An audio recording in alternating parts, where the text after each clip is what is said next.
I love being a high maintenance girly so freaking much. I love getting my nails done, doing my hair, doing my makeup, putting on cute outfits, finding this next crazy beauty secret. But even I can admit that some of these beauty secrets are a little much, okay? But, not all of them are complete BS. In fact, a lot of the girlies be on game. Just very hard to come across because there's so much. So let's get into some beauty secrets that are tea or insanity. Hi girls, welcome back to Boss Girlified. It is your girl Tima.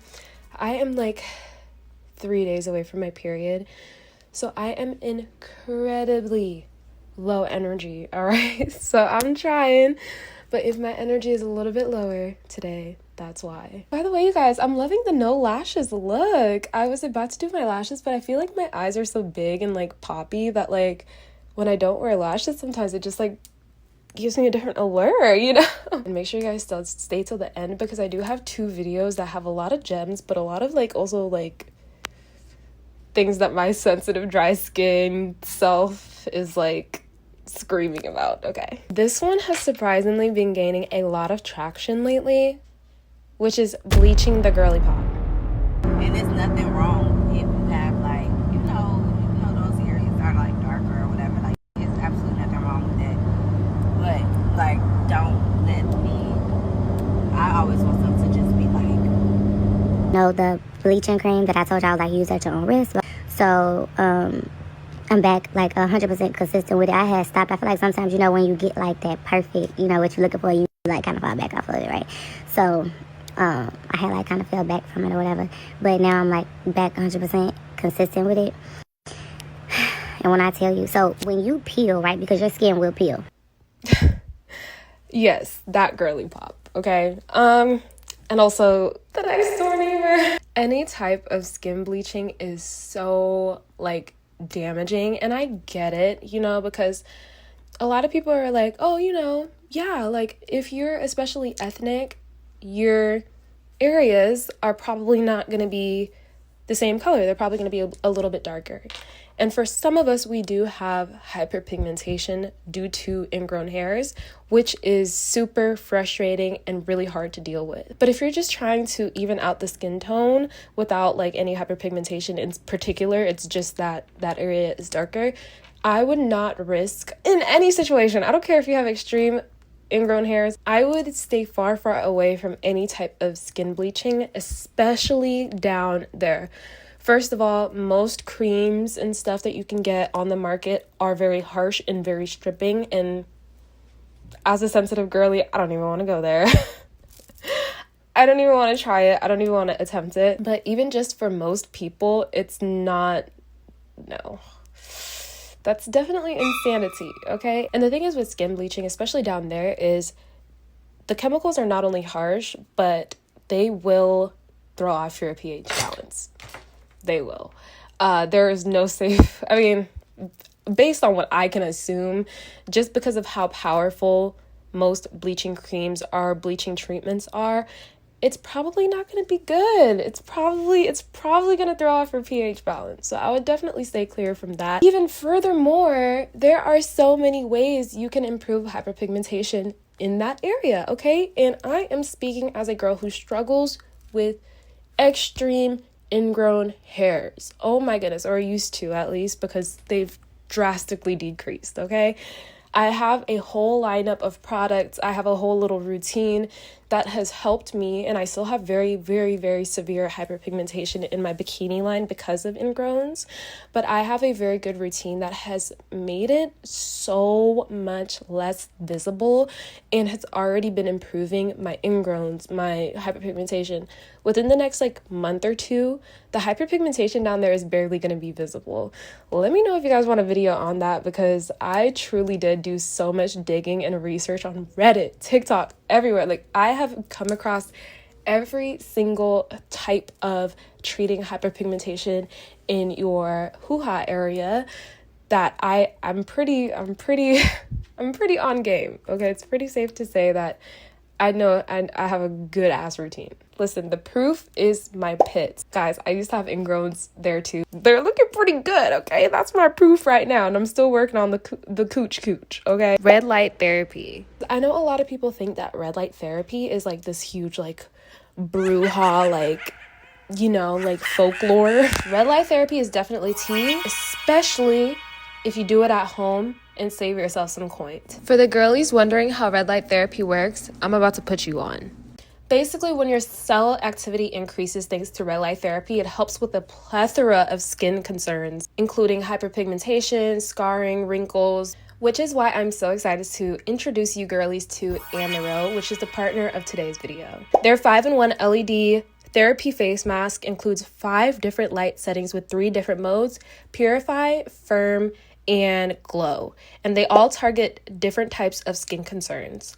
Purify mode targets oil, acne, inflammation, and acne scars, while glow mode enhances metabolism, accelerates blood circulation, and regenerates proteins and brightens our skin tone, while firm mode diminishes fine lines and tightens your skin. And girl, trust me, okay, even though at-home red light therapy is a lot cheaper than going into a clinic or something to do it there, no one is trying to spend more than $500 on a red light therapy mask. However, the Amaro mask is less than half of the cost of most red light therapy masks on the market when you use my code AMAROGIRL for $70 off. So if you have been looking for a red light therapy mask, and if you've been looking for an easy, at-home, efficient, quick way to get your LED red light therapy in, Amaro is the way to go. You can pick up your Amaro mask in the link in my bio. Thank you so much to Amaro for partnering with me on today's video, and let's go ahead and get into the next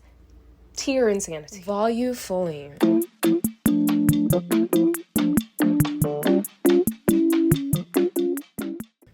Okay, you guys, listen. I did mention volufoline in a video of mine a while back, and I was like, yeah, you know, I've seen this circulating around Reddit and TikTok and stuff, and I'm gonna try it and get back to you guys. And this is me getting back to you guys. I've been using it for about 2 months now, and when I tell you guys, volufoline is magic. It's like the scar tape, basically, but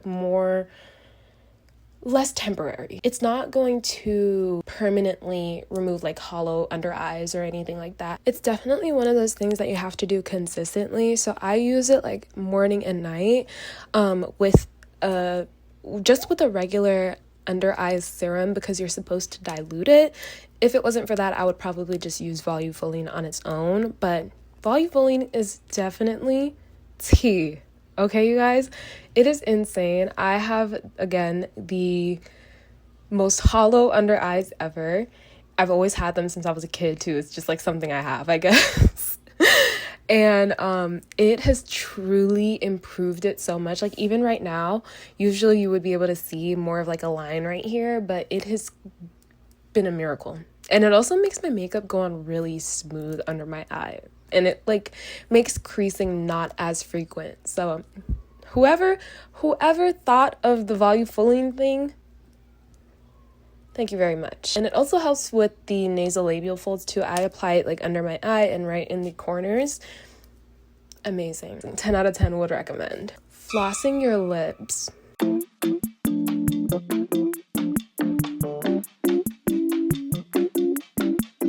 Yeah, you heard me right. Not flossing your teeth, flossing your lips.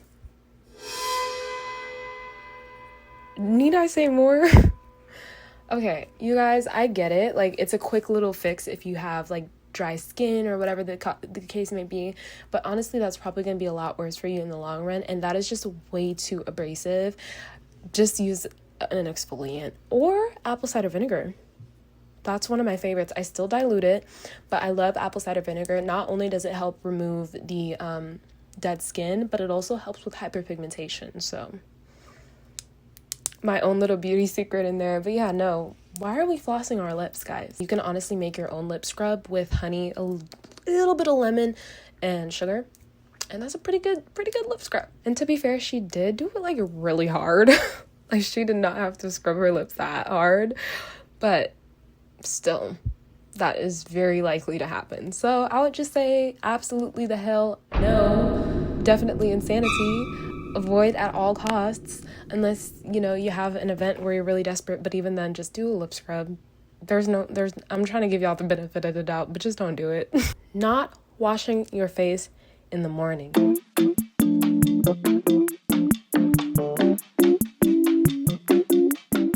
You guys, this is so incredibly tea.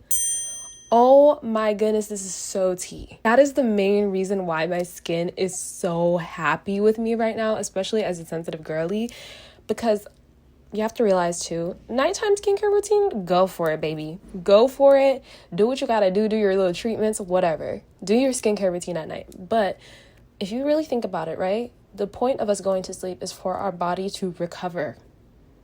Our body is recovering while we sleep. And our skin is our biggest organ. So, of course, that includes our skin, right? So while you're sleeping, your skin is healing itself for you.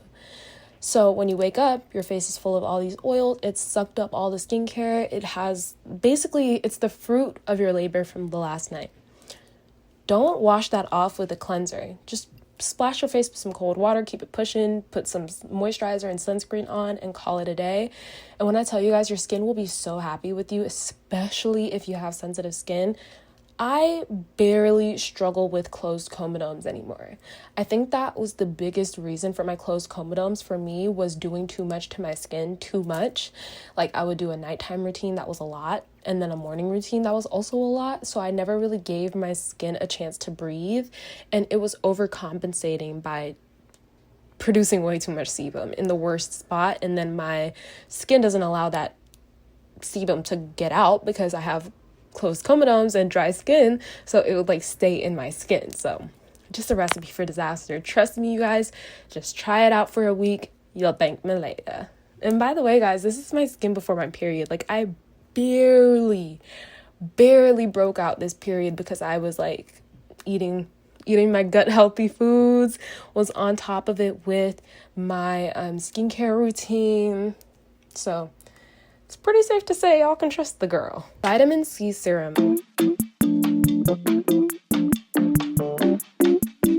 I am not a huge doing things in the morning type of girl, but every other morning I do use vitamin C. I do use a vitamin C toner pad just because I don't like to apply too many products to my face in the morning. I like to keep it as minimal as possible, and I already apply a moisturizer and a sunscreen, so the most I like to apply on top of that is a toner. 9 times out of 10, my skin just is happier that way. So I love a good vitamin C toner pad. Also, for the cooch area, that's one of those things that you can use, vitamin C. Okay, it does help with hyperpigmentation tremendously, especially vitamin C toner pads. So absolutely tea. Hello. Yeah, vitamin C is the it girl for dark spot removing, balancing out hyperpigmentation, even out skin tone.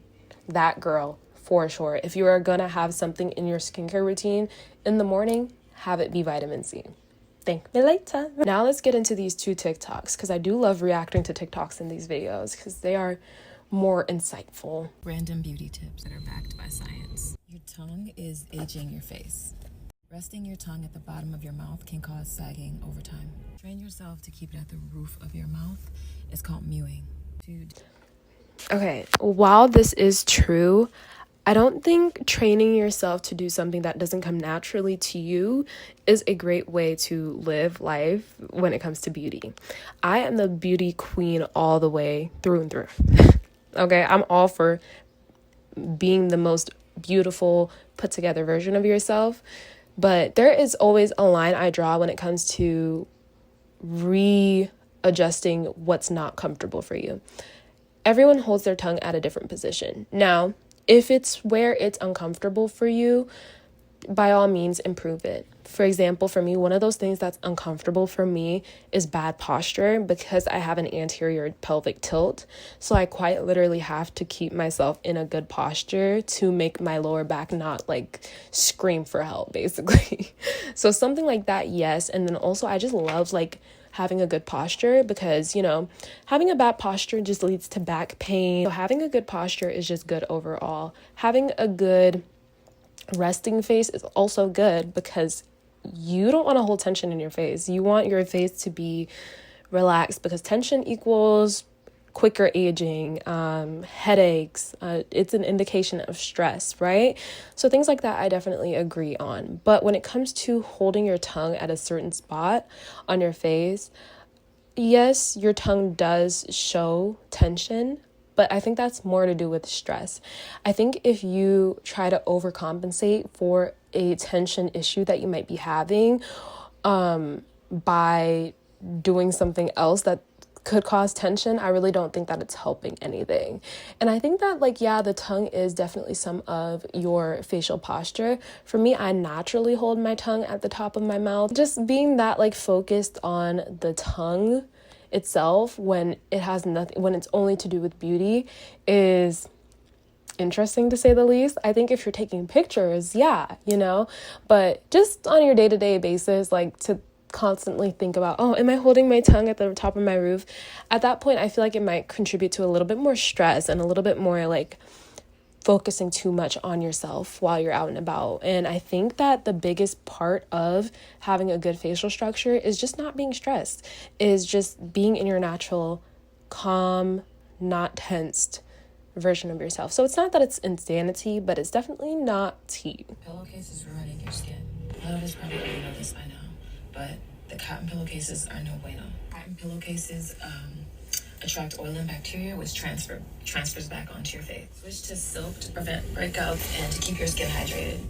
Definitely tea, okay? But what I will say too, another thing that just helps in general, because even silk, you know, pillowcases carry bacteria, and then if you're laying on one side of your face, especially if like you're a hot sleeper and you sweat, that's still gonna get into your skin, get into your pores, probably cause some sort of breakouts, especially if you have sensitive skin.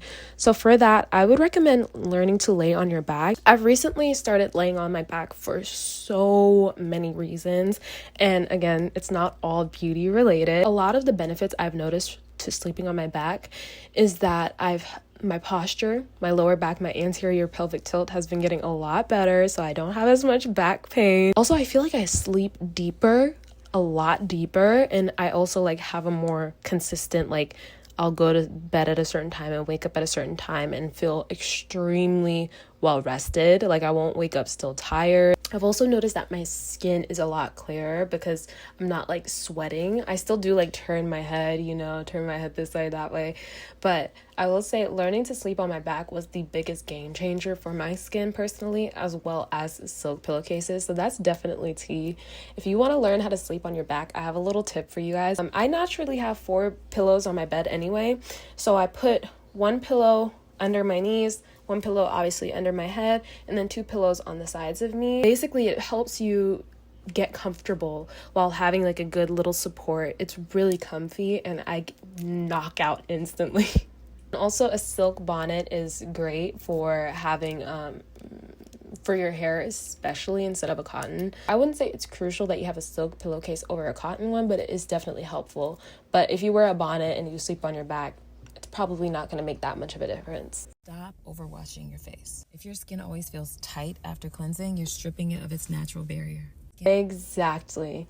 This is a great point because it doesn't only notate over cleansing your skin in the terms of not washing your face in the morning and only washing it at night, but also if your skin feels dry and tight after you're done washing, you're over cleansing. And what that can mean for some of us is we're using too harsh of a cleanser, we're over cleansing, meaning we're oil and regular cleansing every night, which we don't really need to do, and so on and so forth. So if your skin feels tight after washing it, I would recommend looking into some different products and or a different routine. Washing with like a very gentle cleanser that doesn't strip your face. Definitely tea, you guys. Oh my gosh, I've been loving using any type of creamy wash. My skin is the best when I use a creamy wash because of my sensitive dry skin that easily has closed comedones, and my skin loves a creamy wash, not a foaming wash. And if you have oilier skin, you can use a foaming wash, but definitely learn what your skin type is and what type of cleansers work best for your skin type. Caffeine doesn't just wake you up, it ages you. Excess caffeine dehydrates your skin, making fine lines and wrinkles more visible. That is true, but I think that you can enjoy your caffeine as long as you are balancing out with hydrating. And the thing is that we hear so much like, oh, drink your water, drink your water, drink your water. And we all know that, but I think it's a little bit more than just drinking water. It's being hydrated. There's a difference between being hydrated and drinking water. Being hydrated to me looks like, yeah, drinking water, but also drinking my kombucha, drinking my teas, as long as they're not caffeinated, eating my watermelon, eating my cucumber, things like that all encompass being hydrated. And then also the thing is with watermelon is that it has electrolytes that you can't get from water or salt. So it's a very good combo. So yeah, I definitely think that staying hydrated can counteract the caffeine, but there is this like saying that you're supposed to drink like 2 times the amount of water that you drank of coffee on top of the water that you already are supposed to drink. So that is a lot of water, and I doubt that enough people are doing that. So that is definitely tea. Make sure you are staying hydrated enough, especially if you're drinking caffeine and especially if you live somewhere hot. Switch to matcha or add extra hydration. That is true. I love matcha. I've been a matcha girl for a while. Yeah, I gotta let niggas know something, man. I'm a matcha nigga now, man. Matcha still has a pretty good amount of caffeine, but not as much as coffee. So if you're not into matcha, first of all, but second of all, you should definitely try different combos and stuff like that. Like try a brown sugar combo, try something, because I personally love me a good little matcha with 2 extra scoops of matcha, brown sugar instead of classic, and sweet volufoline on top with oat milk. Thank you. In honor of Mother's Day, I'm going to share with you a list of beauty habits that I've inherited thus far from the women in my life who just knew without Google. Some are a bit more nuanced, but it's in my bloodline, so I don't question why. Always finish your shower with cold water from head to toe. A personal favorite, breathe through stress or wear it. Okay, so we went through 2 there. The first one was drench your body with cold water from head to toe before you get out of the shower. This is definitely tea, but let me tell you something, especially when I'm on my period, I do not be doing that. Like, I'm sorry, I'm not gonna do it. But I do try to do it as much as possible. I want to get back into it though, because there was a time like in high school, I was a beast in high school, y'all. I don't know what was going on. Like, I was so on top of everything. I still am, but back then I was like doing track, Depop, like I was just doing it all, okay? Cold water literally is so wonderful, especially if you have dry skin before you get out of the shower. Definitely tea. Also, breathe through stress or wear it. I absolutely love that. That's what I was just talking about with the whole tongue thing. It's a lot more than just like your tongue. Honestly, I think stress does more for you than what your tongue could ever do, and then the rest kind of falls into place. For me, when I'm stressed, what gets tight are my muscles right here, because I do like this a lot. Like when I'm stressed, I'm thinking, you know, everyone has a couple things that they do when they're stressed, and it just overall leads to a more tight looking appearance. And it's not that it makes you look bad. It's just that people can tell that you're stressed if you're wearing your stress. Breathe through your stress or wear it is a great sentiment. I'm gonna like write that down, because that's a good little absolutely tea for both of them. Definitely tea. Definitely write that down, y'all. Breathe through stress or wear it is so real, y'all. Even when you're stressed, it's about stress management. It's about how you manage your stress. It's about realizing that, okay, this is a very tough situation to get through, but letting it affect me is not going to make a difference. Either way, I have to figure it out. So I might as well just figure it out and not let it overwhelm me. Mido once a week. Midoing is a Korean cleaning ritual of soaking in hot water, then relentlessly, vigorously scrubbing your skin with this like thin neon colored mitt until you start getting eraser shavings. I personally am a bit too lazy to adopt this one. My mom isn't. How do I know? Because her skin practically in its infancy. Oh my. Okay, that sounds very enticing, because the Korean girlies, the Korean mamas, they know what they're talking about. But for me, that's going to have to be a big pass, okay? Because I am someone who has eczema, dry skin, all of this other stuff. So I tried dry brushing before, and that alone like destroyed my skin for the first time that I tried it, and I never did it again. I had little red bumps everywhere on my skin. And I know that like a lot, listen, like everyone's skin is different, you know, like not every, the gross majority of people don't have eczema, realistically. So I'm sure dry brushing is great for a lot of people, but for me as a sensitive girly who has eczema, it's gonna be a huge no for me. So I feel like something like that, like soaking my skin in hot water and then like scrubbing it until I see like scrub marks, oh my god, like that screams like a rash, a full-blown flare-up waiting to happen. But I would try that if you're not a sensitive girly, because that might actually be tea. Our hands were our gua shas, so press your skincare into your skin instead of rubbing onto skin. The back of your hand is your beauty gauge, so take care of it like your cheek. Sunscreen has real estate from nipples to knuckles. Fuck Google, that's grandma. Choose slowly for your SSS, stomach, structure, and spirit. Duh. Your routine doesn't stop at your upper lip, so put your skincare without actives on your lips. Also from grandma, bitterness sinks the cheeks, aka don't gossip. Another personal favorite because I love being horizontal. Forget 10 steps if you're skipping 8 hours, because sleep makes skin honest and it's the real retinol. Don't rinse your hair on big days, you'll wash away your luck. I believe it's about preserving momentum, you know, not going in emotionally rinsed. I don't know. Some people will age you faster than the sun, and that's the headline. Compliment women out loud, period, often, period. Listen, this whole video, it's just kind of quick, but I would say all of these tips that she gave are absolutely tea. Besides the scrubby one, I would stay clear of that. Just me personally, okay? Yeah, guys, that last video especially, shout out to that girl, Pauline J. Choi. Definitely go check her out, give her a follow, because that video alone, I'm talking about in it. Anyways, girlies, let me know what are some of your beauty secrets that you will be trying and beauty secrets that you absolutely will not be trying. This has been your girl Tima, and I'll see you on another video soon. Bye, girls.